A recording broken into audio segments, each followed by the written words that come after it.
I think one of the things that have become more and more apparent to me is that I think a lot of Christians believe that Christianity is going to church and small group, and that they can maybe say to God one day, well, what they did with their lives, Christian-wise, is go to church 6,421 times and small group 5,246 times.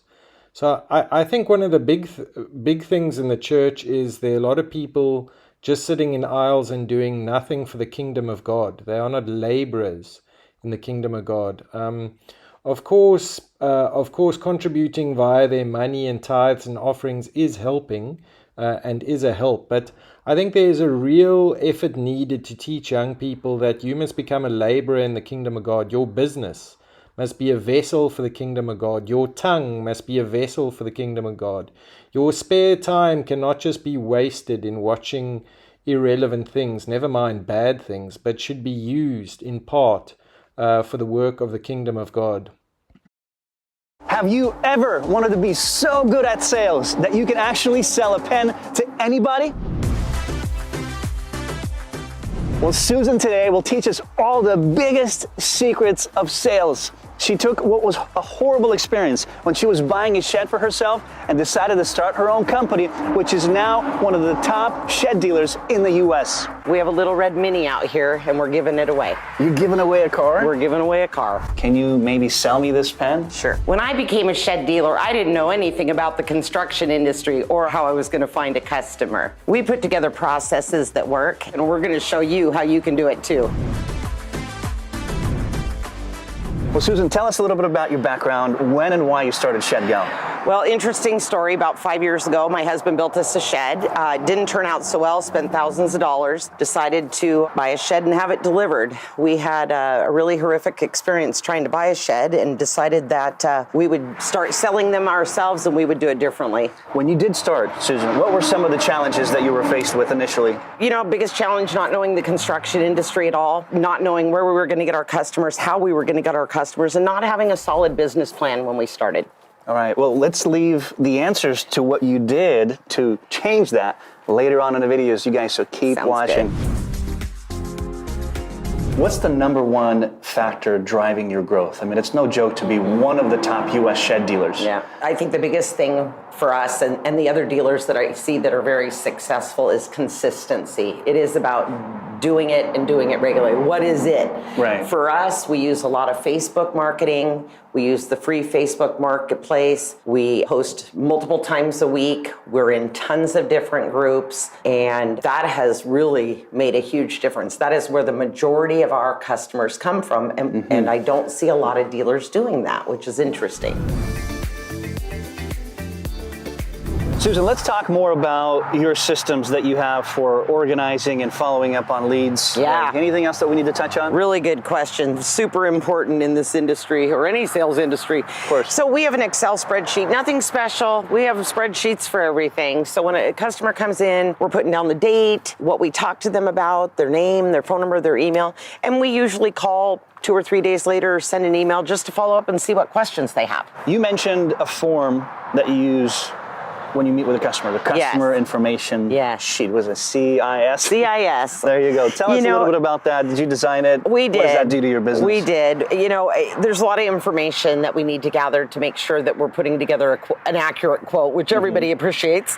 And so it's just an outline of a conversation, but it's so critical to use.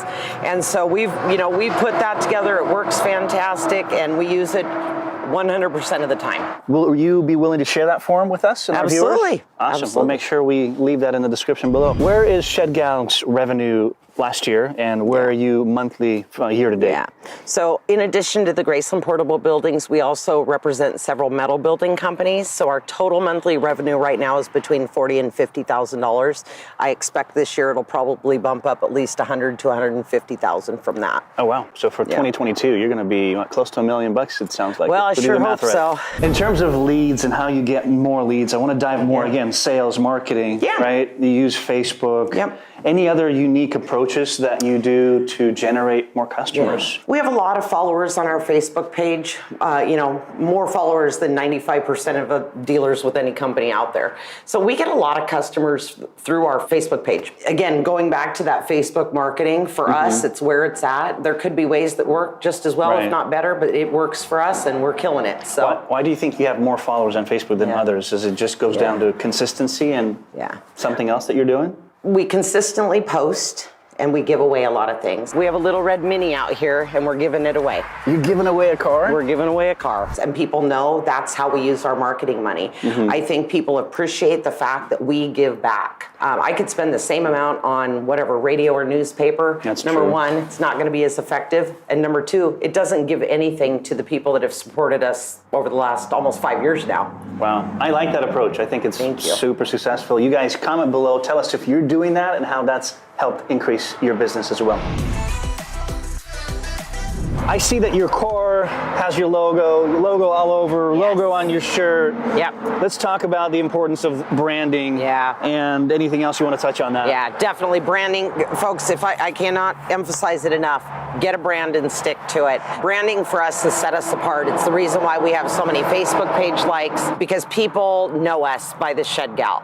And so I cannot emphasize enough, get a brand, have someone do your logo, do a website, put it on your Facebook page and set yourself apart. Did you do it yourself or did you use someone like a graphic designer or things like that to help you with that? Used a graphic designer, yes. Got it, okay. Yeah. Where did Shed Gal come from? Just give us a quick summary and we'll come back to branding. Yeah, real quickly, I had a couple of customers early on that said I couldn't remember your name. I put you in my phone as the Shed Gal and that was it. It just stuck and that was it. Absolutely.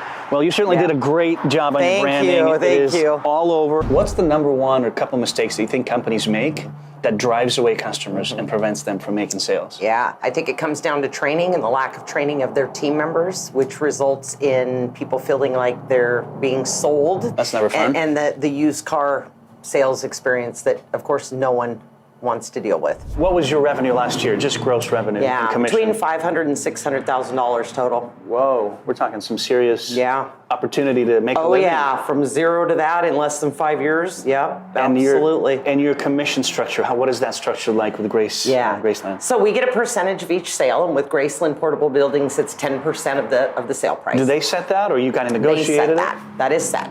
Okay. Yep. So and that's pretty standard in the industry. I see. Yeah. Susan, pretty cool shed. Walk us through some of the highlights and unique aspects of this particular model. So this is a Graceland Portable Buildings corner porch cabin. It's a 14 by 28. All of our buildings are delivered intact, which a lot of people don't realize that. They're not built on site. You get your choice colors. Some of the things that set us apart in this industry is all our trusses are built with 2x6s with the 2x4 bottom rung. That's not normal.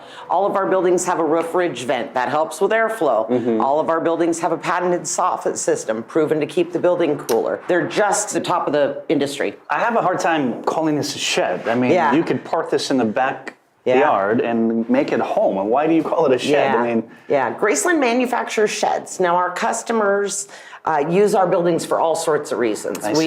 We have some buildings, pictures of buildings that customers have done that when I say they're nicer than my home, I'm not kidding. They are absolutely stunning. Real. So you can do whatever you want with your shed. Wow. You used to be a dealer for another shed builder. Yes. You switched over to Graceland. We did. Let's talk about why that was an important decision for you as a business person. Yeah. The other company, we were there for a year. We were their number one dealer. We sold more sheds than all their other dealers combined. That brought problems. It just did. It brought quality. They just were not set up to run that amount. Just because you were moving so much volume. Yes, absolutely. We had not seen the Graceland Portable Buildings before we went to another dealer. Had I seen them, we would have been a Graceland dealer right off the bat. But we switched because Graceland has the highest craftsmanship portable buildings in the country. And not only that, they have great prices. But when we switched, it wasn't about the price.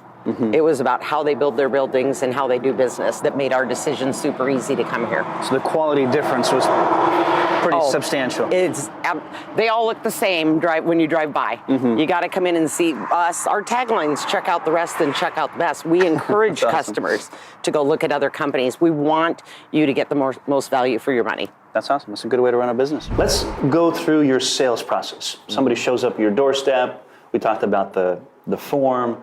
What else do you want to highlight in terms of A to Z? What major steps do you take? Questions that you always ask? Yeah. What are some highlights? What style are they interested in? What size? What roof style? Do they have a color in mind? Do they have any access issues? Those are things we ask each and every time to qualify to see if we're able to even help them. Right. For someone new to sales, how can someone learn to see things from the customer's perspective? Boy, that's super important. You have to be able to have empathy and put yourself in their shoes. In walking in their shoes, people are spending a lot of money with us. We call around other dealers and other companies, and it's not about price checking. It's about seeing when they talk to you on the phone, how did they answer? Are they asking your name? Are they asking you any questions? Or are they just, throwing up a price to you? And so we do a lot of training behind the scenes with our teams because we want them to treat people differently than what happened when I was trying to buy a shed. Do you use any particular schools, resources to train your staff? So we actually put together a 52-page Shed Gal training manual that's available. We've said to any other dealer out there with any company, we're happy to share it. That's kind of you. Note for you guys. Yeah. So we do a lot of team training where we just talk about, here's this experience. What could you do differently with that? Okay, this was said to you. How could we react differently? So we spend a lot more time with our team than most dealers do. What are the key ingredients for a perfect customer service experience? Yeah. I think taking the time to find out what a customer wants and needs is just, I can't emphasize how important that is. Number one. And following through with what you say you're going to do. Being accurate when you give them a price. Nobody likes by the way. Nobody likes that. Oh, by the way, I messed up on my quote a little bit. Yeah, and following through. There are challenges, especially with COVID. Time frames have gotten a lot longer than we anticipated, but it was trying to communicate as much as we possibly can the information we have. When somebody joins your team, right? What's the first thing you teach them to say why or why not? Yeah. There's so many things we go over, but part of it is asking the questions. How do we explain our buildings? We explain them from bottom to top and then everything in between, but not just the lingo? Yeah, it's the lingo, but it's how does it benefit the customer? I see. Why does it matter that it has a roof ridge vent?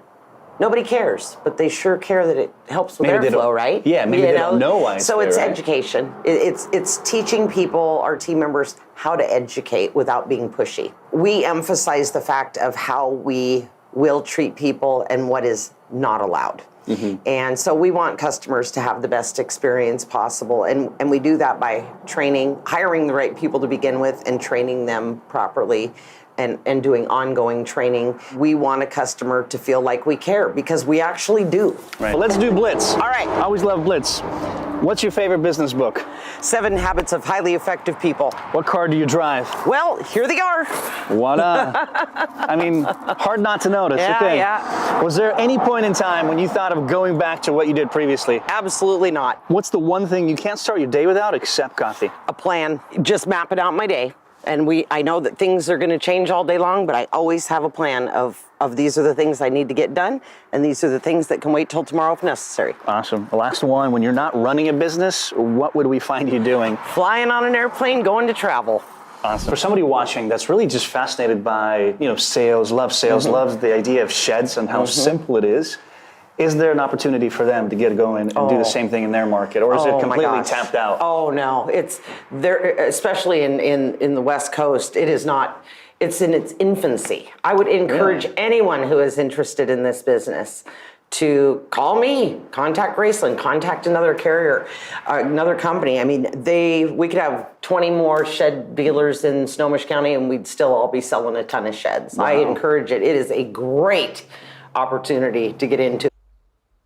Wachai asks this lady now to sell him this pen. So the pen is just example of selling something, but watch her process. How she cares about the client, cares about what the client wants, tailor makes the product around the client, his specific needs, when he needs it, what he needs, the price point, all that. Often people have products they just want to sell to anyone. If it's not of much benefit to the client, they don't really care. They don't want to tailor make it to be more and more and more of benefit to the client. They just want their money for the product.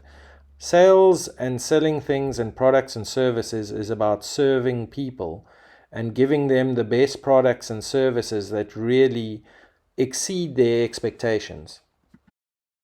And since we're talking about sales and techniques, Sure. can you maybe sell me this pen? Sure. Just want to see what you would say and how you would go about it. Yeah, Paul, when you came in today, you mentioned you needed a pen. Correct. Yeah. Do you need just one pen, or do you need 500 pens, or somewhere in between? I prefer to have more than just one. Okay. I go through them pretty quickly. Okay. Do you like blue or black ink? I prefer blue. That's just my preference, my favorite color. Do you like this type with this type of lid? No. Or, okay. No. So we're gonna go through the catalog, and we're gonna look at different designs for you. Do you need a logo on it? I would love to. Perfect. Yeah, yes. Possibly your name and phone number? Correct. Okay. Yeah, How yeah. soon As do a you real need estate them? agent, that's important. Oh yes. How soon do you need them? Oh, they are going to be for your real estate business. Correct. This is not personal use. No. I should have asked you that. Yeah. So how soon do you need them? Just within a couple weeks, if Okay, possible. super. But So that would be something where we'd have to talk about the expedited shipping. Mm-hmm. There is an additional cost, but the benefit to that is you're going to have them when you Absolutely. need them. Yep, I need them when I need them. So, what number are you thinking? You're going to want to give them away to customers? Yes. It's going to be more of like a marketing tool to give away to Perfect. customers All and right. clients. Well, Thank you for asking that. Yeah. I didn't think about that. Well, let's look at the designs. Let's find out what you like, and then let's look at the price breaks for how many you buy, because the more you buy, the cheaper they are each. Oh, I didn't know that. Yeah. I definitely want to get a good deal. Well, I think great. you've got me sold. Wonderful. And I like a lot of question asking. What is the right personality type for a salesperson? If Yeah. that's even right. I mean, what's a good trait for a salesperson? It may be cliche, but I think service, wanting to serve the customer, caring, friendly personality. We've got staff that have never sold anything in their life, and they are killing it, mostly because of their personalities, and they want to serve the customers. Do you think everyone can be a good salesperson? On that note, No. No, you can't train someone's personality. You can train them in the details of the job and how the buildings are built. Some people are better suited in other careers, but there is so much opportunity in this business. Mm-hmm. That it just blows my mind. So I think, when I'm looking for someone, I'm primarily looking for personality and the willingness to learn the business. anything else we need to touch on that's important when it comes to sales leads and social media? I mean, you didn't mention Instagram or TikTok. Are you doing any of those? I do. I do have an Instagram channel and just recently started with TikTok. It kind of blows me away. I searched TikTok. There's not shed dealers on there. We're kind of cutting edge. We're going there. I think the biggest thing with social media for us is it drives customers to our lots. We're on a super busy road. I can see that. Yes, we sell to some people that drive by, but that is not why we're here. Mm-hmm. We're here because it's easy to find, and social media drives those potential customers to our location, and that's huge. Can someone do what you're doing, be a shed dealer, but not have a location as big? Absolutely. I mean, what's the key when it comes to locations doing this? I think, everybody wants to think, a busy road is the best place to be. It needs to be a convenient spot to get to. You certainly don't need to have as big of a lot. But that won't necessarily dictate the amount of volume you're able to sell, right? Whether it's a big lot or small lot. No, I don't. I think if I had 3 buildings on this lot, I could probably still sell as many buildings a month as I do. Got it. Yeah. And we never want to make our customers feel like they're being sold to. Oh, yeah. So elaborate on that, your experience, and why does that turn people off? That was my experience when I was buying a shed. There were no questions asked about what I really wanted or needed. And we all know the slimy sales experience that we don't want to have. And we vowed from day one that was never going to be how we operated. How's the process and experience different compared to somebody else? Our whole goal when a customer comes to our lot is finding out what they need and what they want. And I think that's super important because we can address their needs only after those questions are answered. So it sounds like you're the one doing all that question asking and the client customers answering and giving you all the feedback. Correct. Which then helps you deliver the best experience. Absolutely. That's awesome. To just be able to relate to someone and get an understanding of what they're there for. Obviously, they're interested in a shed or they wouldn't have stopped in. Mm-hmm. But to learn, what suits their needs So to understand their needs and then to seek understanding with a solution. So it's all about asking questions, but it isn't about you have this checklist of questions. It's just an outline of a conversation that you should be having with every single potential person that comes in. You know, the fact is you cannot please 100% of the people out there, but we work really hard to let people know we care and we are here to help them. There are sometimes that there are people that just cannot be pleased no matter what you do, but that's not the norm. That's a very, very small percentage. And knowing that most people, you know, they want a good product and they want you to do what you say you're going to do, and that's what we do. Do we fail at times? Absolutely. We are human beings, but we try our best to make sure that everybody's satisfied.